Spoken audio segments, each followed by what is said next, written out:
I am Sonali Rastogi from IIMT College of Medical Science, Pharmacology Department. Today's our topic is Parkinsonism disease. What is Parkinsonism disease? Parkinsonism is a progressive neurological disorder where the patient loses his motor activity. Motor activity concerned with the movement, impairment of sitting and all the voluntary action a person wants to do. Parkinson disease is a progressive nervous system disorder that affects movement. Symptoms starts gradually, sometimes starting with a barely noticeable tremors, which means जब Parkinson start होता है तो हमारे अंदर जो symptoms हमारी body show करती है वो बहुत ही रेयरली हमें नोटिस होता है, जैसे कि ट्रेमर्स.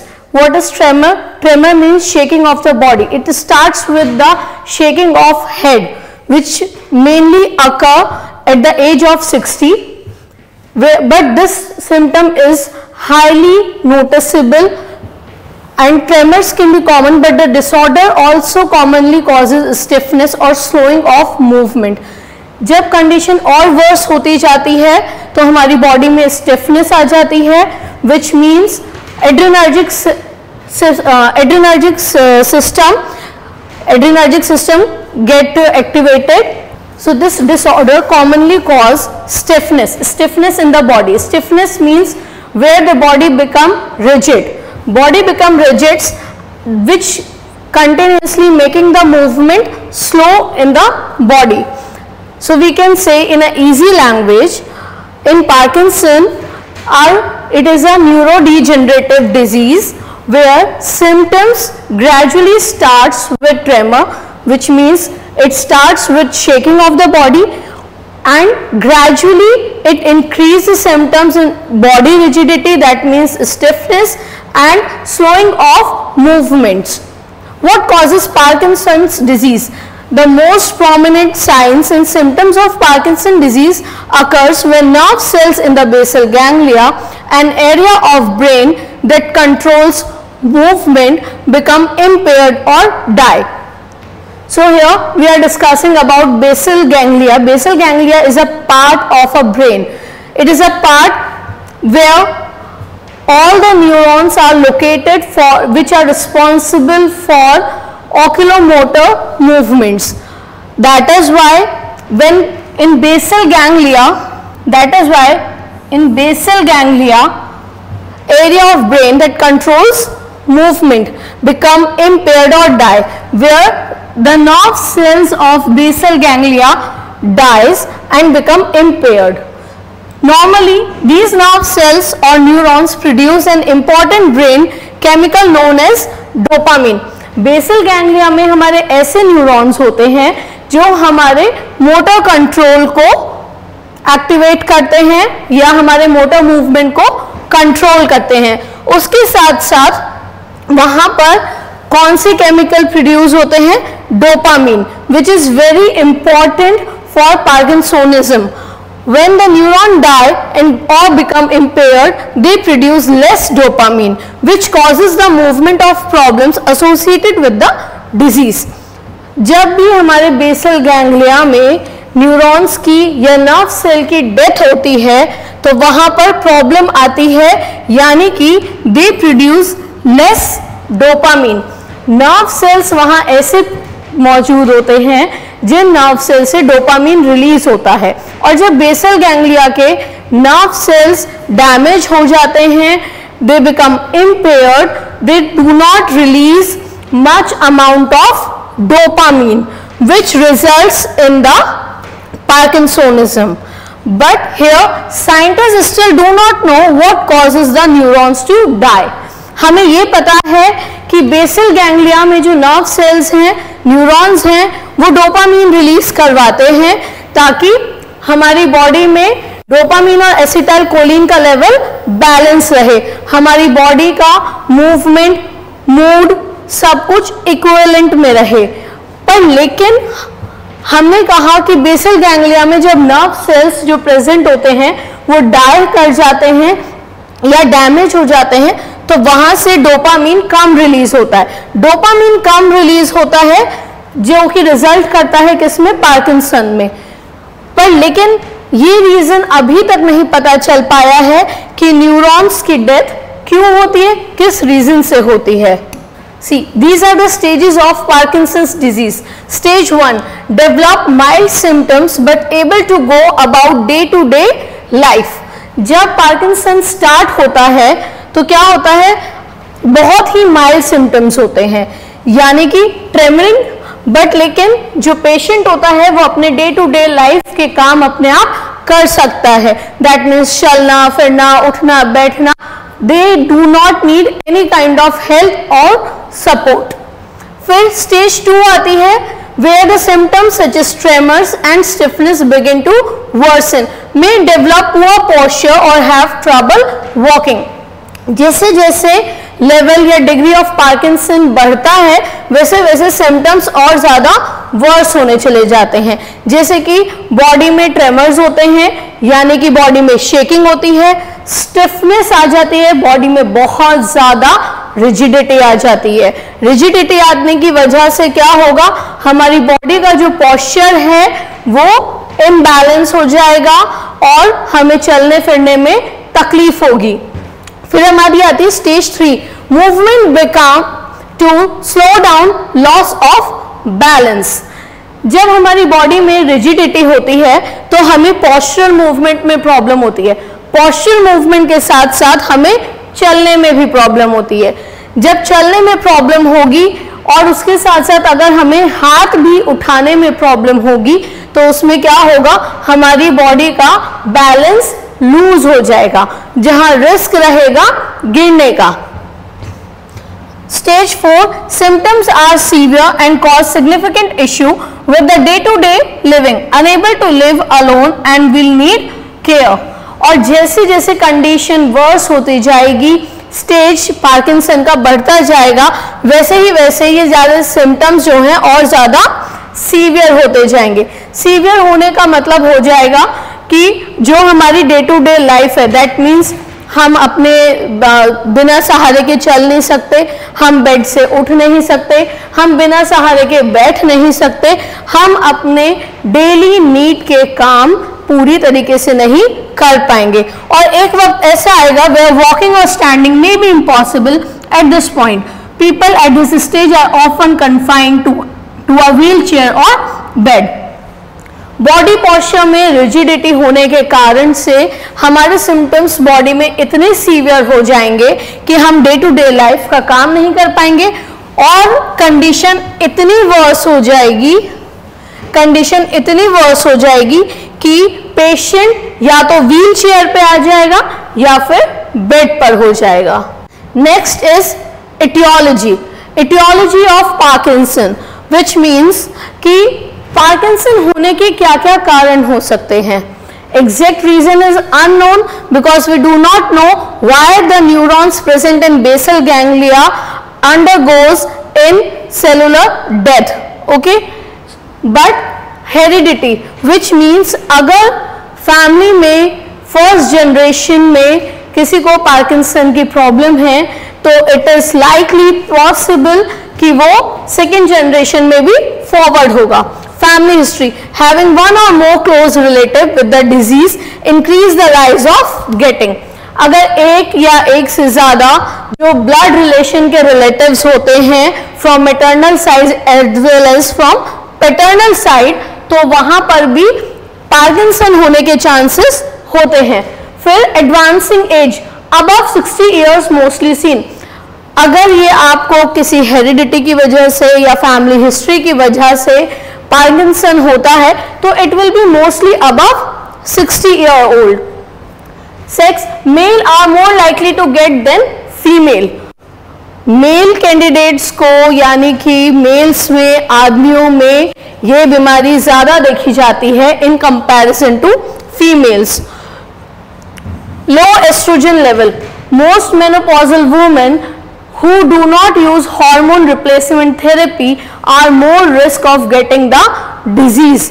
यानी कि जब मेनोपॉज का टाइम आता है अबव द एज ऑफ 45, उस टाइम पर बॉडी में एस्ट्रोजन लेवल यानी फीमेल्स की बॉडी में एस्ट्रोजन लेवल क्या होता है, कम हो जाता है। एस्ट्रोजन लेवल कम होने के लिए most females undergo the hormone replacement therapy, which means वो लोग हार्मोनल टैबलेट्स लेते हैं ताकि ये जो लो एस्ट्रोजन लेवल है उनकी बॉडी में वो बैलेंस में आ सके। बट अगर कोई फीमेल ये हार्मोन रिप्लेसमेंट थेरेपी नहीं लेते हैं तो उनमें चांसेस हैं कि पार्किंसन डिजीज हो जाए। After that medications like metoclopramide, reserpine, methyldopa, lithium, haloperidol and chlorpromazine.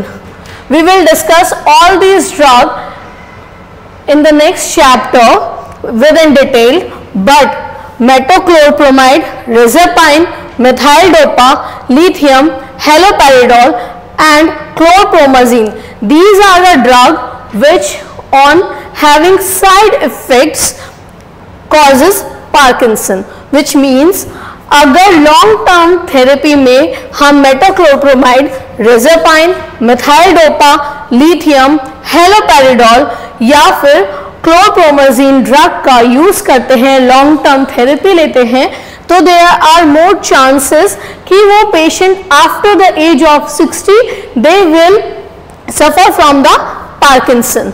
After that, agriculture work, that means exposure to environmental toxins such as pesticides and herbicides. जो लोग ऐसे इंडस्ट्रीज में काम करते हैं जहाँ पर पेस्टिसाइड्स और हर्बिसाइड्स का एक्सपोजर होता है, जहाँ पे एग्रीकल्चर रिलेटेड काम होता है, या फिर फार्मर्स जो एग्रीकल्चर फील्ड में काम करते हैं जहाँ पर उनका बहुत ज़्यादा एक्सपोजर होता है पेस्टिसाइड्स और हर्बिसाइड से, जो कि मेंटल हेल्थ के लिए बहुत ज़्यादा टॉक्सिन है, जो कि कॉज करते हैं क्या, हमारे इम्बैलेंस इन नर्व सेल्स, जिसकी वजह से न्यूरोट्रांसमीटर के रिलीज में क्या होता है, इम्बैलेंस हो जाता है. Neurotransmitters are dopamine and acetylcholine. जब न्यूरोट्रांसमीटर्स में इम्बैलेंस होता है तब उस टाइम पर क्या होगा, हमारे इस एक्सपोजर की वजह से पार्किंसन कॉज होगा. After that, head injury. किसी को किसी भी एक्सीडेंटल कॉज की वजह से कोई हेड इंजरी हो जाए, बेसल गैंग्लिया में चोट लगने की वजह से वहां के नर्व सेल की डेथ हो जाए, तो वहां पर क्या होगा, डोपामीन की कमी हो जाएगी, और डोपामीन की कमी होते ही बॉडी में ट्रेमर्स और पार्किंसन के सिम्टम्स आने लगेंगे. Next we come on the pathophysiology of Parkinson. Pathophysiology means अभी तक हम ये पढ़ रहे थे कि पार्किंसन क्या है, पार्किंसन किस कारणों से हो सकता है, पार्किंसन कब कब हो सकता है, बट पार्किंसन कैसे होगा. See, degeneration of the dopamine producing neuron in the substantia nigra of the midbrain. Midbrain का हमारा पार्ट है बेसल गैंग्लिया, बेसल गैंग्लिया का पार्ट है हमारा substantia nigra. Substantia nigra is a part of basal ganglia. Basal ganglia में जो substantia nigra part है वहां पर जब न्यूरॉन्स का degeneration, degeneration means nerve cell की डेथ होना, जब भी न्यूरॉन्स का डीजनरेशन होता है, और कौन से न्यूरॉन्स का, डोपामीन प्रोड्यूसिंग न्यूरॉन्स, यानी कि मिड ब्रेन के बेसल गैंग्लिया के सबस्टेंशिया नाइग्रा पार्ट में जो न्यूरॉन्स प्रेजेंट हैं जहां से डोपामीन रिलीज होता है, वो न्यूरॉन्स का जब भी डीजनरेशन होता है या नर्व सेल की डेथ होती है, तब क्या होगा, disturb the normal balance between dopamine and acetylcholine in the basal ganglia. उस टाइम पर क्या होगा, डोपामीन का लेवल कम हो जाएगा, क्योंकि डोपामीन जिन नर्व सेल से रिलीज हो रहा है, जिन न्यूरॉन से रिलीज हो रहा है, उन न्यूरॉन्स की तो डेथ हो गई है. अब जब वो न्यूरॉन्स की डेथ हो गई है तो वहां से डोपामीन रिलीज नहीं हो पाएगा. डोपामीन रिलीज नहीं होगा तो बेसल गैंग्लिया में क्या होगा, डोपामीन और एसिटाइलकोलिन की इम्बैलेंस हो जाएगा, यानी कि एसिटाइलकोलिन का लेवल तो बढ़ जाएगा और डोपामीन का लेवल कम हो जाएगा. which causes impaired extrapyramidal tract controlling. What is this extrapyramidal tract controlling? Extrapyramidal tract controlling means हमारे मूवमेंट को जो कंट्रोल करते हैं, यानी हमारी मोटर नर्व्स, हमारे स्केलेटल मसल्स, उन सब में क्या होगा, इम्पेयरमेंट हो जाएगा। इम्पेयरमेंट होने का मतलब क्या हो गया, इम्बैलेंस। कोई भी चीज कोऑर्डिनेशन में काम नहीं करेगी, कोई भी चीज प्रॉपर बैलेंस वे में काम नहीं करेगी, तो उस पॉइंट पर क्या होगा, loss of motor control. Loss of motor control मतलब जो हमारे मोटर न्यूरॉन्स हैं, जहां से हमें ब्रेन से मैसेज आता है कि हमें चलना है, हमें उठना है, हमारे पोस्चर मेंटेन होते हैं, वहां क्या होगा, उसका कंट्रोल हमारा खो जाएगा। और जैसे ही हमारे मोटर कंट्रोल खत्म होगा या लॉस हो जाएगा, बहुत कम रह जाएगा, उस टाइम पर हमारी body tremor, which means shaking, rigidity which means stiffness, and echinacea. What is echinacea? What is echinacea? Echinacea is loss of voluntary movements. Okay, तो हम ये कह सकते हैं पैथोफिजियोलॉजी में कि हमारे सब्सटेंशिया नाइग्रा में जो न्यूरॉन्स प्रेजेंट हैं, जो कि न्यूरॉन्स डोपामीन का रिलीज करवाते हैं, वो डोपामीन कम रिलीज होता है क्योंकि उन न्यूरॉन्स की डेथ हो जाती है। जब डोपामीन कम रिलीज होता है तो एसिटाइलकोलिन का लेवल बढ़ जाता है और डोपामीन का लेवल कम हो जाता है। इस इम्बैलेंस की वजह से हमारे जो एक्स्ट्रा पैरामिडल ट्रैक्ट है उसमें भी इम्पेयरमेंट हो जाती है। उस इम्पेयरमेंट की वजह से, उस इम्बैलेंस की वजह से हमारा बॉडी का जो कंट्रोल है, मोटर कंट्रोल है, वो खत्म हो जाता है। मोटर कंट्रोल खत्म होने की वजह से हमारी बॉडी ट्रेमा, रिजिडिटी और एकिनेशिया शो करती है, यानी हमारी बॉडी में शेकिंग होती है, हमारी बॉडी स्टिफ हो जाती है और उसके साथ साथ जो हमारे वॉलंटरी मूवमेंट्स हैं उनमें भी इम्बैलेंस क्रिएट करती है। Next, clinical manifestation. अभी हमने पढ़ा कि हमारी बॉडी में ट्रेमर्स होते हैं, रिजिडिटी होती है, एकिनेशिया होता है, पोस्चरल इनएबिलिटी होती है। तो अब हम उस चीज को और ज्यादा डिटेल में पढ़ेंगे कि हमारी बॉडी क्लिनिकली क्या क्या सिम्टम्स शो करती है। Which means rigidity defined as increase resistance to passive motion. Cogwheel rigidity is jerky, ratchet-like resistance to passive movement, and muscles alternatively tense and relax. जब भी बहुत एल्डरली लोग होते हैं, यानी कि जो 70, 75, 80s, आप लोग उनमें देखते होंगे उनकी बॉडी बेंड हो जाती है, उनके हैंड्स शेक करते हैं। अगर कोई चीज को होल्ड करना है, किसी भी ऑब्जेक्ट को होल्ड करना है तो होल्ड नहीं कर पाते हैं। उनकी बॉडी में बहुत ज्यादा क्या होती है, रिजिडिटी आ जाती है, यानी बहुत ज्यादा स्टिफनेस हो जाती है, पकड़ उनकी कमजोर हो जाती है, जिसकी वजह से वो कोई भी अपना पैसिव मूवमेंट नहीं कर पाते हैं। Next come with the tremor. Tremor, it is an involuntary oscillation of the body part. Involuntary मतलब जो हमारी इच्छा के अनुसार ना हो। हमारी इच्छा के अनुसार ना होने का मतलब क्या हुआ, अब कोई भी अपने आप तो बैठे बैठे इस तरीके से शेक नहीं करेगा, ना ही अपनी हेड को शेक करवाएगा, पर लेकिन जब पार्किंसन डिजीज होती है तो हमारी इच्छा के बिना ही हमारी बॉडी के अलग अलग पार्ट्स में शेकिंग होती है, specially in head and neck region and in hands. It is an involuntary oscillation of body parts. Parkinsonian tremor is described as resting tremor as it is typically present at rest and disappears. यानी कि जब हमारी body rest में होती है, कुछ काम नहीं भी कर रही होती है, उस टाइम पे एकदम से इनवॉलेंट्री शेकिंग होती है बॉडी में और वो अपने आप ही खत्म हो जाती है।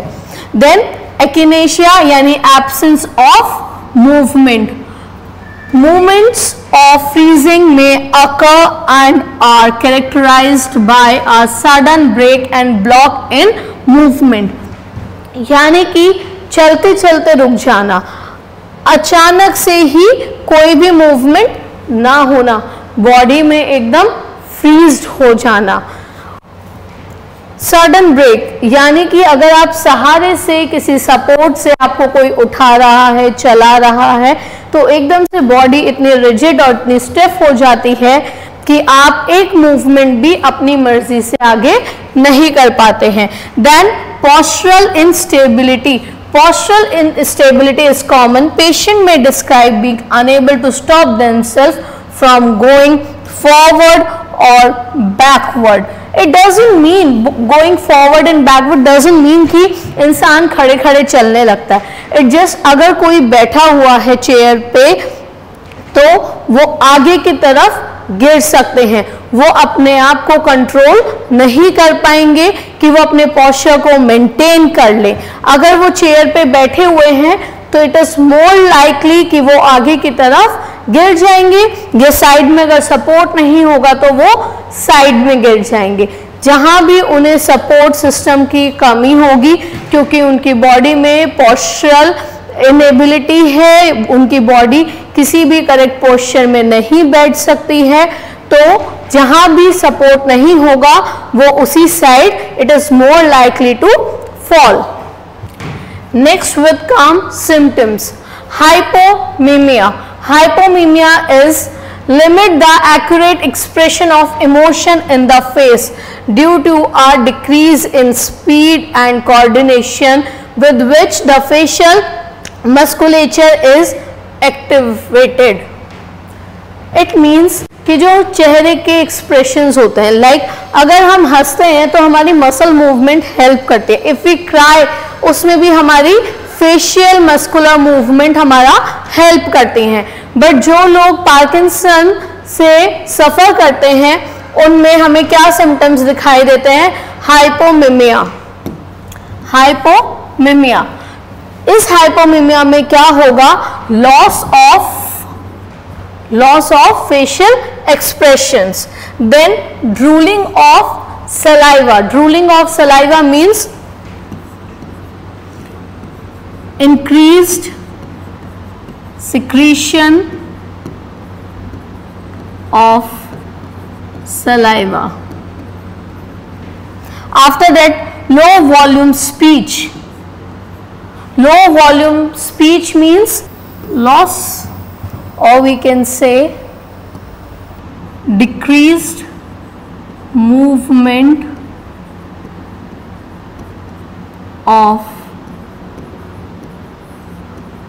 टंग, जिसकी वजह से जो हमारा स्पीच है उसका वॉल्यूम क्या होता है? लो हो जाता है। एंड वॉइस कॉर्ड, हमारा जो स्पीच है वो क्लियर भी नहीं होता है और आवाज़ भी क्या होती है? बहुत हल्की हो जाती है। हमारा जो वॉइस कॉर्ड है यानी जो हमारा वोकल कॉर्ड है वहाँ प्रॉब्लम होती है। उसके साथ हमारे जो टंग का मूवमेंट है वो कम होता है, जो हमारी स्पीच को क्लियर नहीं करता है और हमारी जो वॉल्यूम है वो भी कम हो जाती है। After that dysarthria. Dysarthria means heart beats का कम हो जाना। After that problem with swallowing and involuntary flow of saliva. Problem with swallowing is again interrelated with the slow movement or decreased movement of tongue, because for swallowing we need the tongue movement. The tongue movement, if the movement of tongue is decreased or slow or it is improper, it will cause problem with swallowing and involuntary flow of saliva. Here we have read about increased secretion of saliva, यानी कि जो हमारा saliva है जब बहुत ज़्यादा secrete out होने लगता है तो क्या होगा? It will flow out, saliva हमारे मुंह से बाहर आने लगेगा। Longer time to complete a task, longer time complete a task, क्यों ऐसा होता है? It takes longer time to complete a task because of slow motor और डिलेड मोटर सिग्नल्स। जो भी पार्किंसन से ग्रसित, जो भी पार्किंसन को सफ़र करने वाले पेशेंट होते हैं, उन्हें कोई भी काम करने में बहुत ज़्यादा टाइम लगता है। क्यों लगता है बहुत ज़्यादा टाइम? या तो जो हमारे तो मोटर मूवमेंट का इनेबिलिटी हो जाता है, या फिर वो स्लो डाउन हो जाता है, या फिर डिलेड, यानी जो हमारा मैसेज है वो बहुत डिले करता है, जो हमारे न्यूरॉन से सिग्नल आता है वो बहुत ज़्यादा डिलेड होता है। उस डिले की वजह से it take longer time. After that stiff face in advanced PD, जब सीवियर स्टेज आ जाती है पार्किंसन की, उस टाइम पे स्टिफनेस होती है पूरे फेस पे। Loss of flexibility in facial muscles, यानी कि फेस के स्टिफनेस में क्या होगा?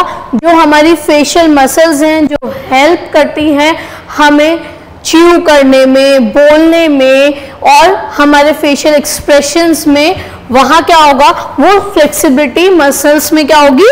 कम हो जाएगी। After that altered cognitive function which means dementia. Cognitive functions, what are the cognitive functions? यानी कि जो हमारा ब्रेन सारे फंक्शंस परफॉर्म करता है, यानी remembering, learning, memorizing, they all are cognitive functions. तो कॉग्निटिव फंक्शंस में क्या होगा? ऑल्ट्रेशन हो जाएगा which leads to dementia.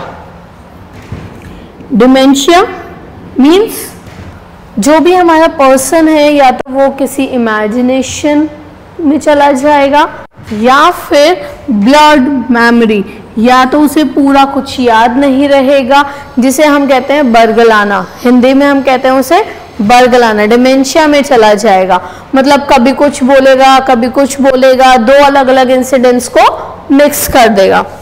After that disorder of intellectual function, obvious सी बात है, अगर पेशेंट हमारा लर्निंग में, रिमेम्बरिंग में, मेमोराइजिंग में, रिकग्नाइजेशन में लैक कर रहा है, तो डेफिनेटली जो भी हमारे इंटेलेक्चुअल फंक्शंस हैं, इंटेलेक्चुअल फंक्शंस मतलब जो भी हमारे हाई आईक्यू लेवल वाले फंक्शंस हम लोग परफॉर्म करते हैं, किसी से बात करना, पढ़ना, याद रखना, ये सब क्या है? हमारे इंटेलेक्चुअल फंक्शन है। तो वहां पर क्या होगा? हमें प्रॉब्लम होगी। Next come with the complications. Parkinson में हमें क्या क्या कॉम्प्लिकेशंस देखने को मिलती हैं? सबसे पहले जो प्रॉब्लम आती है हमारी मोटर सिम्टम्स में आती है, क्योंकि हम बार बार बात कर रहे हैं loss of postural ability, loss of movement, impaired movement. तो वो किसकी वजह से होता है? जब भी कोई भी हमारे मोटर एक्टिविटी में प्रॉब्लम होती है, यानी कि dyskinesia. Dyskinesia leads to impairment of voluntary movements, यानी कि movement in legs. After that dementia, impaired ability to remember, यानी कि कुछ याद नहीं रहता है, कोई भी बात को किसी और बात से मिक्स कर देते हैं। डिप्रेशन, सैडनेस, देन हेलुसिनेशन, यानी लॉस्ट इन इमेजिनेशन, कुछ भी इमेजिनरी डे ड्रीमिंग करते हैं। साइकोसिस, एंजाइटी, क्योंकि समवेयर उन्हें भी ये बात समझ आती है कि जो वो करना चाहते हैं वो नहीं हो पा रहा है। कोई भी पर्सन अगर ढंग से बात ना कर पाए, चल ना पाए, अपनी मर्जी से बैठ ना पाए, तो उस पॉइंट पे क्या होता है? पेशेंट बहुत ज़्यादा फ्रस्ट्रेटेड हो जाता है। फ्रस्ट्रेटेड होने की वजह से उन्हें एंजाइटी होती है और वो साइकोसिस के शिकार हो जाते हैं। डिस्फैगिया, डिस्फैगिया मतलब डिस्कम्फर्ट इन स्वेलिंग, स्वॉलो करने में प्रॉब्लम होती है। लॉस ऑफ टंग मूवमेंट, सारी मसल्स में जो भी हमारा इनवॉलेंट्री एक्शंस है, सारी हमारी मोटर मूवमेंट्स क्या होती हैं, इम्पेयर्ड हो जाती हैं, जिसमें हमारी टंग की मसल्स भी इंक्लूड होती हैं। टंग की मसल्स में जब भी मूवमेंट नहीं होगा, प्रॉपर इम्पेयरमेंट आएगा, तो हमें सटकने में प्रॉब्लम होगी। Then malnutrition, deficiency of nutrients. After that pneumonia, infection in lungs caused by bacteria, हमारा इम्यून सिस्टम वीक होने की वजह से बॉडी में WBC जो हमारा डिफेंस मैकेनिज्म है वो ढंग से काम नहीं करता है, बॉडी में वीकनेस होती है, जिसकी वजह से they are more likely to suffer with pneumonia. Then orthostatic hypotension यानी लॉस ऑफ पोस्चरल कंट्रोल, हम ये पहले भी बहुत बार डिस्कस कर चुके हैं कि पोस्चरल कंट्रोल हमारा खो जाता है। पोस्चर मतलब बॉडी पोस्चर, अगर कोई भी खड़ा है तो उसे पता है कि उसे बैलेंस वे में खड़ा होना है, अदरवाइज वो गिर जाएगा। पर लेकिन जो पार्किंसन के पेशेंट्स होते हैं वो इस चीज का ध्यान नहीं रख पाते हैं, उनकी बॉडी एक जगह बैलेंस वे में नहीं रहती और बैलेंस वे में ना होने की वजह से बॉडी का पोस्चर लूज होता है and they are more likely to fall. अब इन सारी प्रॉब्लम्स को पार्किंसन कभी ठीक तो नहीं हो सकता है, पर लेकिन हम उसको मैनेज कर सकते हैं। मैनेज कैसे कर सकते हैं? With these type of drugs. Drugs तो हमारी पहली कैटेगरी है, this is our first category, drugs acting on dopaminergic system, and second category is drug acting on cholinergic system।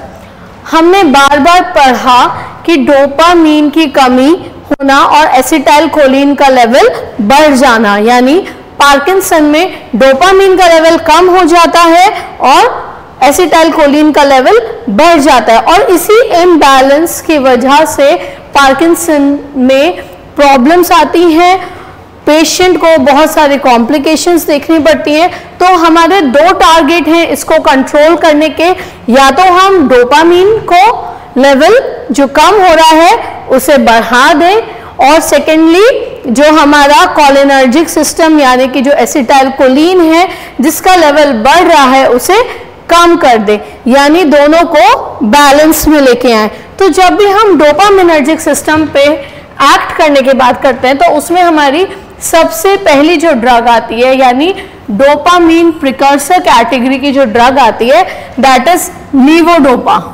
Most important drug. After that peripheral decarboxylase inhibitor, इसका example है हमारी carbidopa and benserazide. After that it comes dopaminergic agonist. What is agonist? Agonists are those drugs which synergize the action, यानी कि levodopa के साथ अगर हम bromocriptine, रोपेरिनॉल, प्रामिपेक्सोल, अगर ये हम 3 ड्रग देंगे तो वो लीवोडोपा का एक्शन बढ़ा देंगे। अगोनिस्ट मीन्स सेम वैसा ही एक्शन देके उसे सपोर्ट करके उसके एक्शन को बढ़ाना। आफ्टर दैट माओ इनहिबिटर्स, यानी माओ भी एंजाइम्स इनहिबिटर, उसकी एग्जांपल है हमारी selegiline, rasagiline. After that COMT inhibitors, entacapone, टेलेकोपॉन।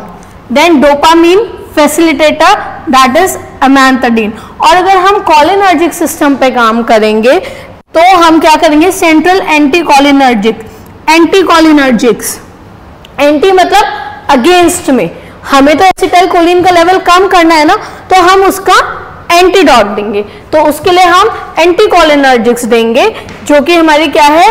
बेंजहेक्सोल, procyclidine and biperiden. After that antihistaminic, antihistaminic जिसमें आती है हमारी ओफेनोड्रिन and promethazine.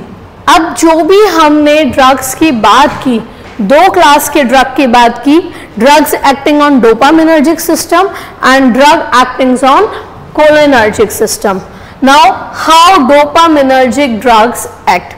So, this is a periphery, which means this is outside the brain, okay, and here inside the brain, and this is blood brain barrier, which is a tight junction.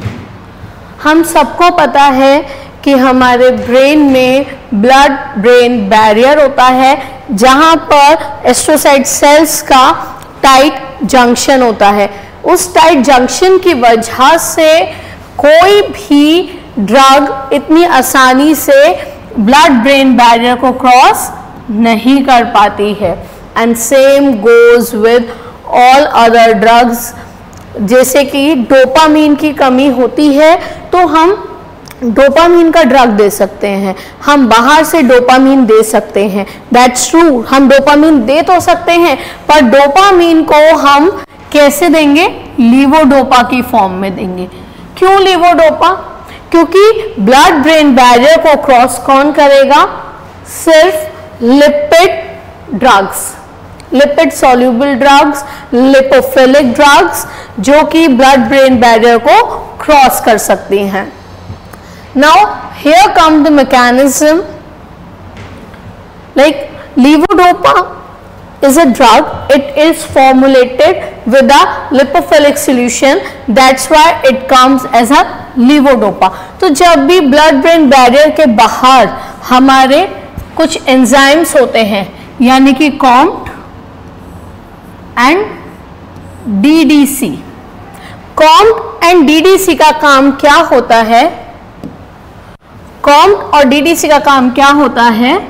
DDC and COMT enzyme. COMT क्या है? Catechol O methyl transferase.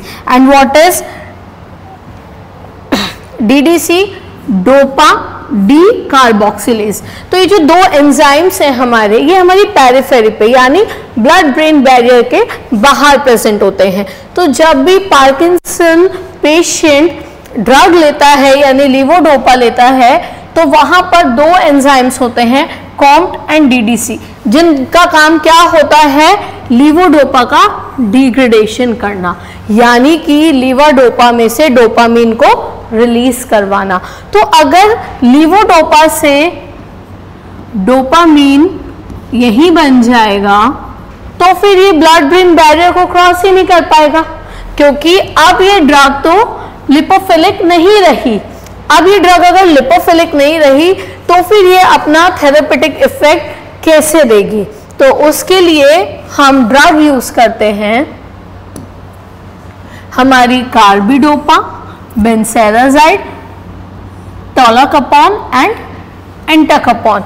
यानी कि जो हमारे COMT inhibitor category की drug होती हैं, inhibitor मतलब उनको किल करना, एंजाइम्स को इनहिबिट करना, उनकी एक्टिविटी को रोक देना. तो टोलाकापॉन एंड एंटाकापॉन क्या करती हैं?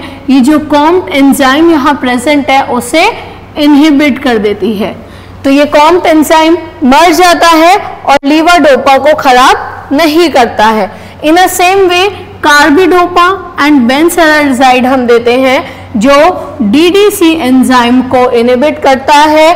DDC एंजाइम को इनहिबिट करेगा तो लीवोडोपा डोपामीन में कन्वर्ट नहीं होगी. नहीं होने के बाद ये क्या करेगी? Green signal which means entry करेगी, हमारे ब्रेन में एंट्री करेगी. अब ब्रेन में अगर एंट्री करती है तो वहां पर फिर से हमें क्या मिलता है? DDC and COMT. COMT का काम क्या था? COMT का काम क्या था? वो 3-OMD एक हमारा कंपाउंड है जिसमें कन्वर्ट कर रहा था लीवोडोपा को. तो वो अंदर भी यही करेगा, 3-OMD में कन्वर्ट करेगा. तो हम क्या करेंगे? टोलाकापॉन क्या करेगी? अंदर जाके भी COMT एंजाइम को इनहिबिट कर देगी. पर लेकिन DDC यानी कार्बिडोपा और बेंसेराजाइड अंदर जाके एक्ट नहीं करेगी. अंदर जाके वो एक्ट नहीं करेगी, इस डीडीसी को ग्रीन सिग्नल देगी। ये डीडीसी एंजाइम क्या करेगा, लीवोडोपा को डोपामीन में कन्वर्ट करेगा और ये डोपामीन जो है फिर से हमारी बॉडी में ये जो डोपामीन की कमी थी उसको पूरा करेगा। अब फिर से क्या होता है, माओ बी एंजाइम हमने पीछे पढ़ा था, MAO B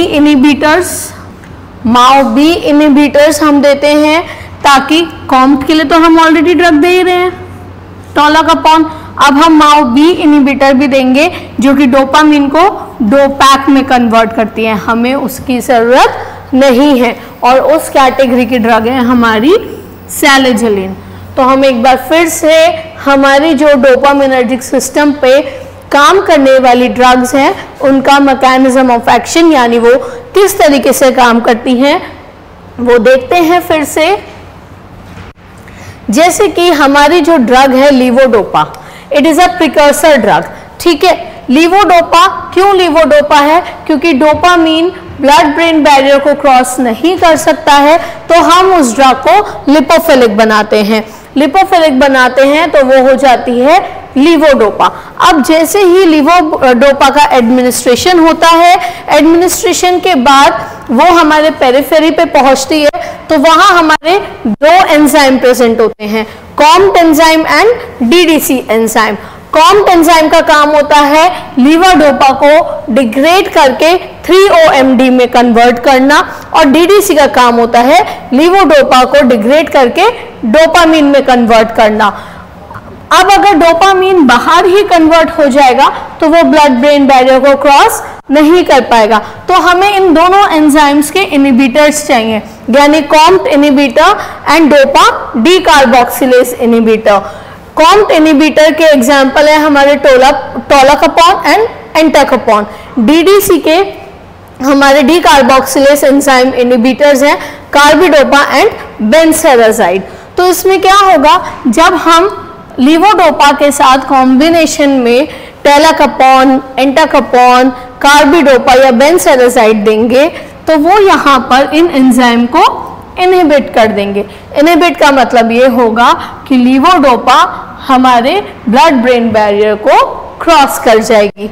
blood brain barrier को जैसे ही वो क्रॉस करेगी तो वहां पर फिर से उसे दोनों एंजाइम मिलेंगे, कॉम्ट एंजाइम एंड डीडीसी यानी डोपा डी कार्बोक्सिलेज एंजाइम। तो कॉम्ट एंजाइम क्या करता है, लीवोडोपा को 3-OMD में कन्वर्ट करता है, तो वहां पर क्या होगा, कॉम्ट एंजाइम को फिर से इनहिबिट कर दिया जाएगा। पर हमें डोपामीन की जरूरत है तो this time we will not gonna inhibit dopa decarboxylase enzyme. Dopa decarboxylase enzyme inhibit नहीं होगा तो वो लीवोडोपा को क्या करेगा, कन्वर्ट कर देगा डोपामीन में, और डोपामीन में कन्वर्ट करते ही हमारी बॉडी में डोपामीन की अवेलेबिलिटी बढ़ जाएगी। डोपामीन की अवेलेबिलिटी बढ़े और डोपामीन जो वहां प्रेजेंट है वो डिग्रेड ना हो, उसके लिए जब अंदर हमारे ब्रेन में कुछ एंजाइम्स होते हैं माओ बी और कॉम्ट एंजाइम्स जिनका काम होता है डोपामीन को डिग्रेड करना, हम उन्हें भी क्या करेंगे, इनहिबिट कर देंगे। तो this is how our dopaminergic drugs act. Next come here it is that it is inactive by itself, यानी लीवोडोपा जो होती है वो इनएक्टिव फॉर्म में होती है। It is a prodrug, right. Prodrug means जब हम किसी भी इनएक्टिव ड्रग को एक्टिव ड्रग को इनएक्टिव करते हैं, यानी वो अपने साइट ऑफ एक्शन पे जाकर एक्ट करती है। तो levodopa has a specific salutary effect in Parkinson disease. It is inactive by itself but is immediate precursor for the transmitter of dopamine. More than 95% of oral dose in decarboxylated in the peripheral tissue, that is mainly gut and liver. Then dopamine thus formed act on heart, blood vessel, peripheral organ and on CTZ. CTZ is